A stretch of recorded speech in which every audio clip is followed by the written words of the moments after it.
In this video, we'll focus on creating a sales tab. So what will be the sales tab?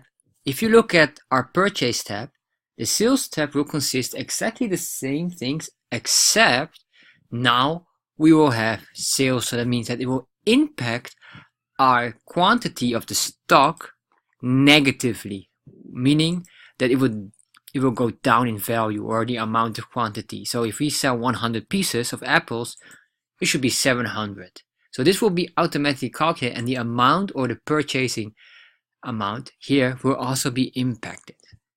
So how we do this? Well, very simple. Let's start and calculate. So what is very important to remember, and this is really important because you might say, wait a minute, what happens now if we're selling apples? And how do we calculate the new value of the apples? Because let's be honest, if we look here, apples for one, it's now 44 cents per piece. However, we go down here, it's 75 cents a piece. So that means that the price, or the price per unit, is consistently changing. And yes, you're right, we will focus on that because we eventually have to put an average. But what we need to know first is how many pieces have been sold and at what price. So let's start with that first. So I will add a new tab, and this tab I will rename. I will call it the sales tab. Right now I give it a sales tab name because we already have a sales here. So enter. So we have now this new tab, and this tab will work exactly the same here. So we're going to do exactly the same, except that instead of order ID, we have the receipt ID, the selling date or sales date, the product ID, quantity, and the units. Well, the selling price will be here. That's very important. All right. So let's start with that. So we have here first a receipt ID, and when we have more, is we just copy exactly the same here. Selling date, product ID, quantity, and the price. So quantity, selling price per unit, and finally we have the total amount. Alright, so now we have this. So what we want to do now is add up the information here. So I'm going to give this first some nice design, make it easier to read. So yes, let's make this slightly bigger and double click this. All right, so we've got this. I'll give it a nice cell design of orange, and all of this will be input, and I'll just make it till the row number 30 just to keep it visible, easy to see here on the screen. So this will be all input, and probably here we will have an output or a calculation. So we have an output. All right, now we have the information. So the first thing what we have to do is the receipt ID. So I will not pay too much attention to this. I'll just give it a number, and this is an incremental number, so total of 29 items. Selling date, well, we can see here as well. Let's start here on the purchasing date, so I will match almost the same date. So that is 8 June 2018. And then I will just drag this. You can see it's automatically incremental. So it's incrementing here. And maybe you say, well, this is very confusing. I would like to see the date name, the month name. I agree with that, because the date structure depends on it, on the method you write. You have the international method, and where you use like the American standard, where the first number is the date, and you have a non-American standard. It's in Europe, they use that quite commonly, and that is that the month is the second value and the first one is the day. So just to make it simple, let's make this, we just select here options, and then what we want here is we want the date, and we want the date to be visible with letters. Yes, like this one, 14 March 2015. That's exactly what we want. So there's no mistake in communication. Everyone knows exactly what they know. Oh, they can see here. All right. So we have here now the product ID. Product ID should be the product that we're selling. And I'm going to put this here. Well, I'll just make this simple. I'll just do this random. And if you want to do random as well, that's also possible. I think that's even faster. So we say random between. And in here, we'll say the minimum and the maximum. So let's open the formula builder. Minimum is 1, maximum is 6. That's right now our things. Done. And I'll just double click on this. And then what I do is I will copy all of this. And once I copy this, I will right click and paste, but I will paste only the values. So special paste, values only. All right, done. That's it. So for quantities, we are also have an option to put in the quantity. So now we're going to add in the quantity. So what is the quantities here? Same here. I'll do a random between, and then I'll say that the customer is buying between 20 pieces up to 100. All right. So once we did that, we drag this down, we copy this, and we paste this as special option as well for the value. So maybe you might wonder, why am I doing this, or why is this necessary? If you do random, it will consistently change every time you save a portion of the Excel sheet. And it's probably best to keep it consistent with the same number instead of seeing every time changing, because you cannot test or check if your values are correct. So that's the only reason why I'm doing this.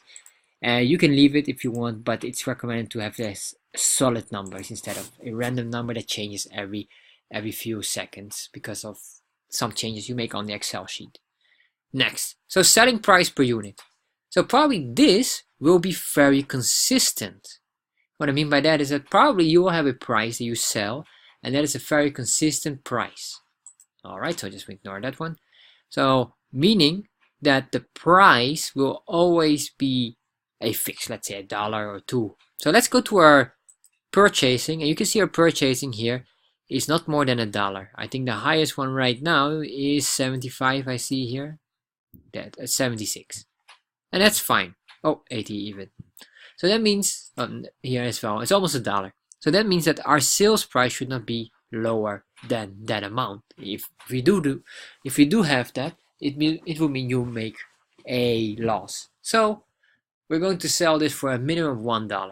So to keep this simple, I will make this all $1 only.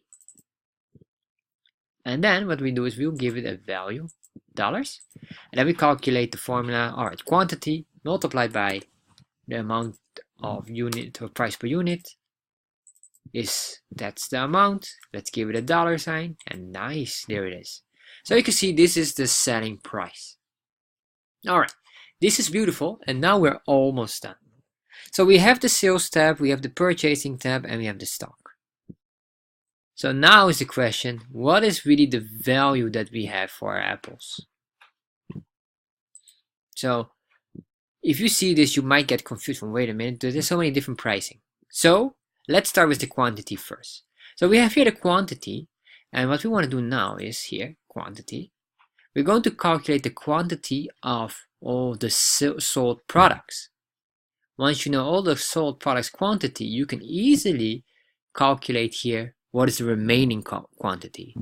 Yes. So basically what we're doing is this is the amount of apples coming in and the amount of apples going out. Very simple. So let's start and do that.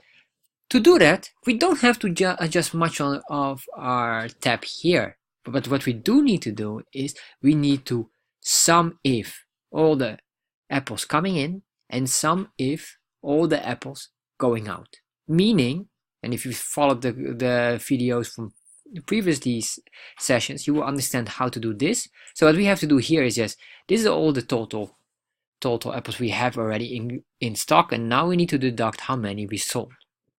So we just use the sum if formula, but then matching on the right tab. So I'll make here minus, meaning that we have to deduct now the thing. So this is the remaining, this is what we have, minus the sold. So we do again sum if, and then we open. And as we open this, we go to the sales tab.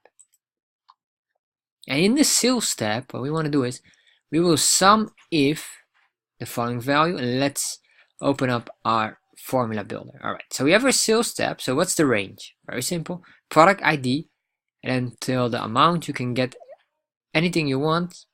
I'll just get this 4 right now. Not sure if we need them all. However, we just have them. Secondly, what is the criteria? So we look for the criteria, and the criteria in this case is simple. Our criteria is product ID.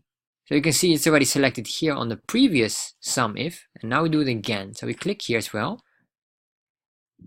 That's done. All right. So finally, what is the sum range? So the sum range is back on the sales tab, and then we select this one, the quantities. So once we have this, we can click here on done. And now you see, and I'm not sure if this is correct, well, let's double check this. We see that we have a minus amount of sum, meaning that there would be more going out than coming in. So let's double check if this is really the right thing. So you can see here, let's look here at all the apples. So you might say, all right, let's calculate this faster. So I will just sort this from smallest to largest. So the number 1, the apples goes in first. All right, expand the selection because you want the entire table here. Sort, there you are. So now we can see here and we can calculate how many apples we have here.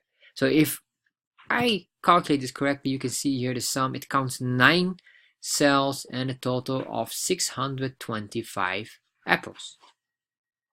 Let's go to our purchase, and in our purchase, let's do exactly the same, and let's double check that as well. So let's sort them from smallest to largest, expand selection, yes, sort, and we can calculate here, and here we have 861 apples. So right now something is going wrong, and we have to just figure out what's going wrong. So we have our quantity here, and this is all correct. And most likely it's getting something else as well. So we're going to check if we can fine-tune the formula. So let's fine-tune this because I probably assume that I think I understand already where the issue is. The issue is it sees the $1 as the price, the selling price, and that's probably is getting an issue here. So let's see if we can fine-tune this better. So we go to check here on quantity, go to a sum if.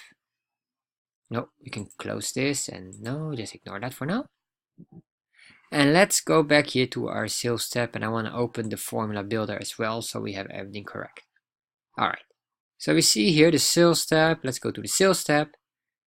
This here is, no, I'll just remove this one for now. Let's go back to the sales tab, and we'll say product ID and quantity will match those exactly to avoid any confusion, because right now there's some confusion.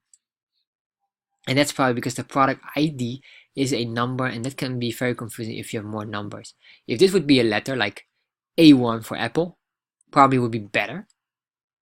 So this now gets matched, and then we say, all right, D1 to D30. So let's see if this is all correct here. So this is the quantity. Yes, that's the D2 till D30. So I'll just select it one more time. Enter this. Now we get the right amount, because I know it was something about 600 and the other one was close to 800, so there should be a net of 200 plus. So this works perfectly. So I will close the formula builder, and now I will just use the F4 to freeze the cells here. Let's freeze all of these cells. Enter. And expand this as well.